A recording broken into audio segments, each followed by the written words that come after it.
Hi folks, John Curtis, go back again. Another game from round 3 of the European Club Cup Open 2014. This is the European Club Championship now. They're not necessarily European players, but it's European club teams from all over Europe. Example, Italian-American Fabiano Caruana is playing for Italy. So is Carl Nakamura from the U.S. He's also playing for Italy. So it's the clubs. So almost all the top players in the world are here. And it's been played at the same time as the Bilbao Chess Masters final. Anyway, this is an interesting game. White is Cup-Agdestein from Norway. He actually used to play professional soccer, or football as they call it in Europe. He was Magnus Carlsen's former coach when Magnus was, I was going to say young. He's young now, but when he was very young. And Veselin Topalov from Bulgaria, former world champion. This is a great game. It's going to be a Queen's Gambit declined. Let's go through the opening a little bit. Knight F3. Pawn. Knight C3. Bishop. C takes. E takes. Bishop G5. Pretty much standard stuff so far. H6 kicking the bishop. Bishop comes back. Now, Seaman, he can be really tough, and he's toughest on himself. I've seen him in interviews after games that he's lost, and he's hard on himself. So let's see how he does here. They're both older. When I say older, they're well in their 40s. Knight, Queen, C5, pawn takes, A5. There's no way that White can save this pawn, so he's not really a pawn up. Black isn't.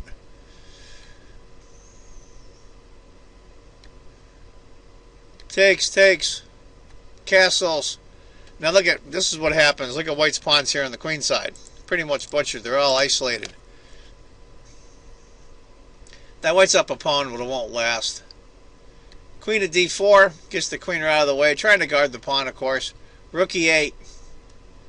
And White's a little behind development on the king side. He's going to have a hard time castling. His king's not in danger, but it's out in the open.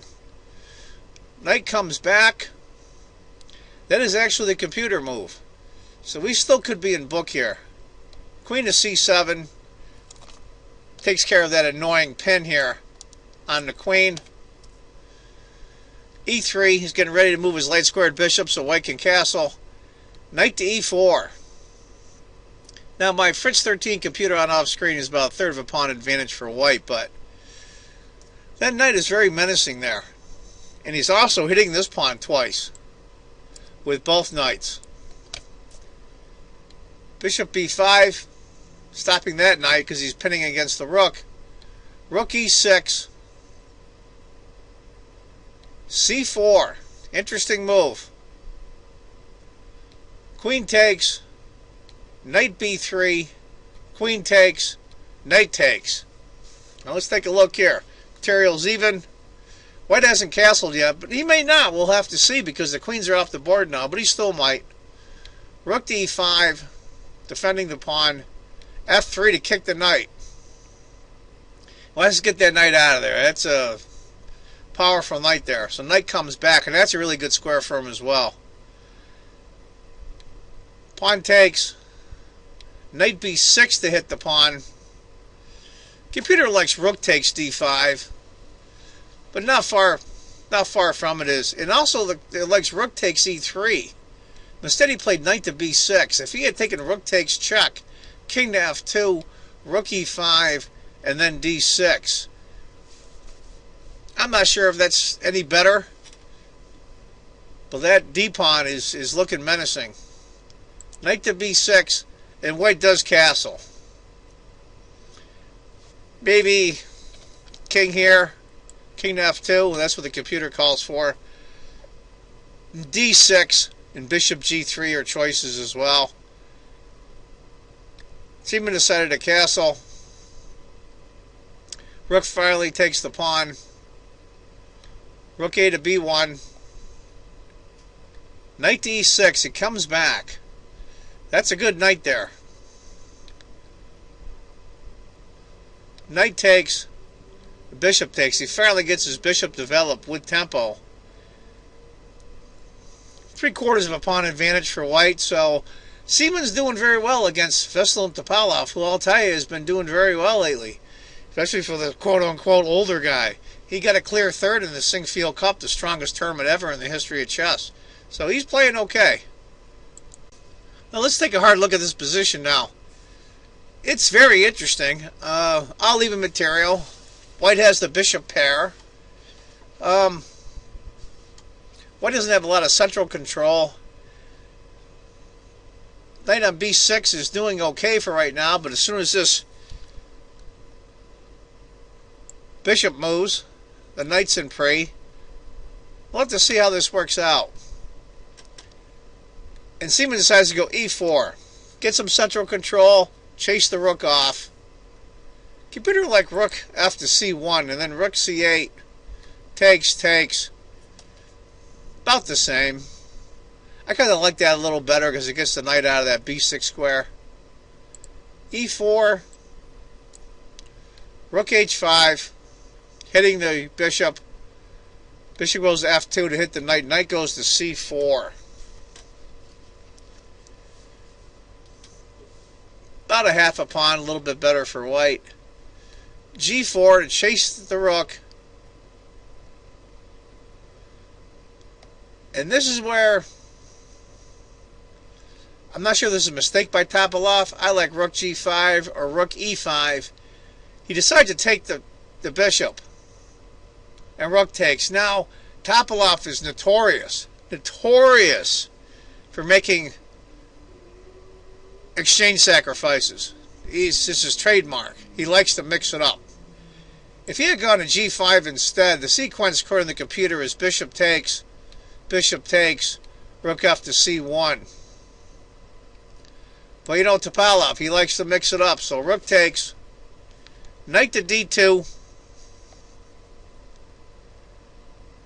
And this is where Seaman gets back the exchange. He sees there's not much he can do. This check is menacing, or excuse me, this move is menacing. He could very well move rook to d1, which is the computer's choice. Knight's going to take the pawn with check anyway, so he decides really to have all those complications. He just takes the pawn. Now the computer likes rook to d8 for black right now. In a very close second is knight takes check, and that's what Topalov does. Knight takes, king to g2. The knight hightails it out of there, hits the rook again. Rook goes to d1. And knight to c4, he just goes back. Now that knight is safe. White's up the exchange. And it's about a 1.5 advantage. I still don't see the follow through on the exchange sacrifice by Topalov, but we'll have to see. Those of you that were wondering what would have happened if knight had taken e4. Rook, king to h7. Interesting.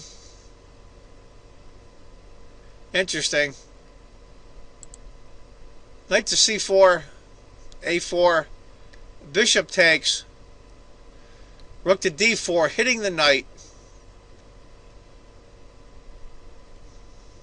I always say, what to do. Got a knight and a pawn for the rook.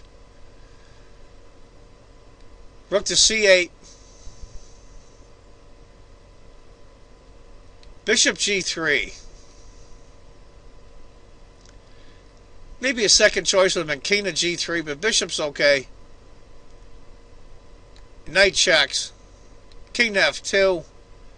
Knight to d1 check. Of course, you can't take it. It's guarded by the bishop. King to e1. Knight back to e3. It's about a little over a 1.5 advantage now for white. Let's see if he can. King to f2. King to d1. King to e1. Is it going to be a draw? Knight to e3. And Seaman says, no draw. He goes king to d2. He's up the exchange. Knight checks. King goes to d3. This is pretty interesting. Does Topalov have anything? Can he pin in white's king? Rook to c1. He starts getting aggressive. He has to. It's the only rook he has. Rook checks. King to h7. Now rook to a8. Now he's going after the outside pawn of black. Can Seaman convert this? This would be a nice win for him. Former world champion who lately has been in good form. Black decides to take the bishop. Takes. Bishop back to e6. That's a good spot for that bishop. Strong bishop there is protecting this pawn. Seaman plays rook takes.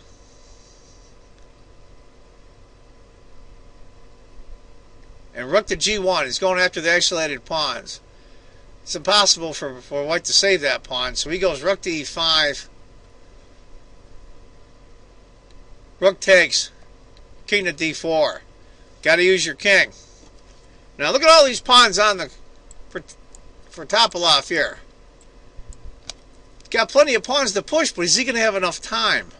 It's going to take a long time for those pawns to get down, especially that g pawn. Rook to a3. a5. Nice move. Keeps the rook where it is and also protects the pawn. King to g6. He's trying to bring up his king as well. Rook. Black checks. Now it's about a pawn advantage at all for white here. Is Seaman letting this slip away? And it's tough sometimes to convert these got up the exchange endgames. King to c3. What to do, what to do? He plays check. I kind of like king f6 myself. King goes to f6. And then rook h5. Interesting. After rook to c4, king to b2. King to b3 might have been interesting. Then after rook, king, rook. A little better for white. But after king to b2, rook to a4. Rook. And I don't know why still Topalov hasn't gone king to f6. Just so it freezes the other rook. Rook to a2, check. King comes to c3. Rook to a4 again. Rook to h5. Now I think this is where Topalov stumbles. We're on move 52, so I don't think it was time trouble. I'm trying to remember what the time control was. I don't remember off the top of my head. I think it's the same as Bilbao, where it's a 30-second increment per move.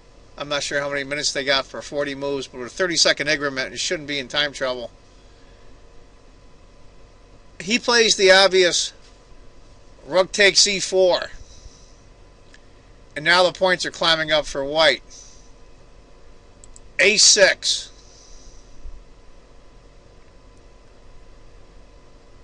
And this is where I think he stumbles with f5.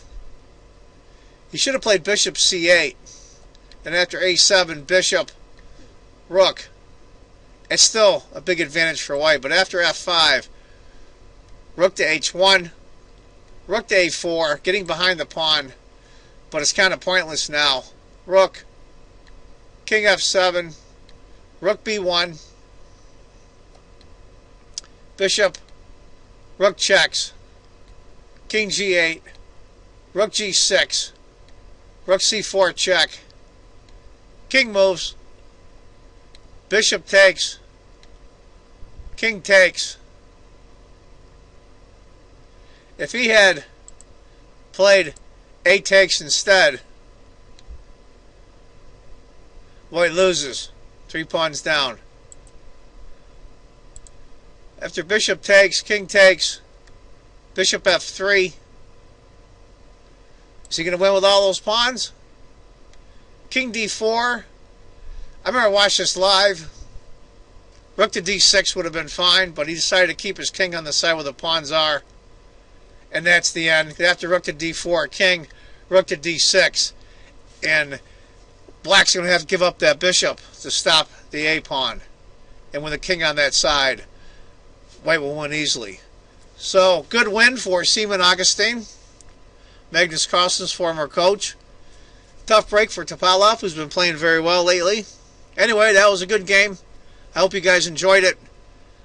I want to thank all my new subscribers. I've gotten a lot of them in the last few weeks. I personally appreciate it very much. And if you would click the like button, I would really appreciate that as well. And I want you all to remember, if you think chess is just a game, you're not playing it right. Take care, folks. Bye-bye. Come ride the little train that is rolling down the tracks to the junction.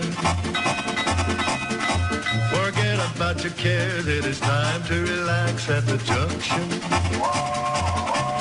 Lots of curves, you bet, and even more when you get to the junction.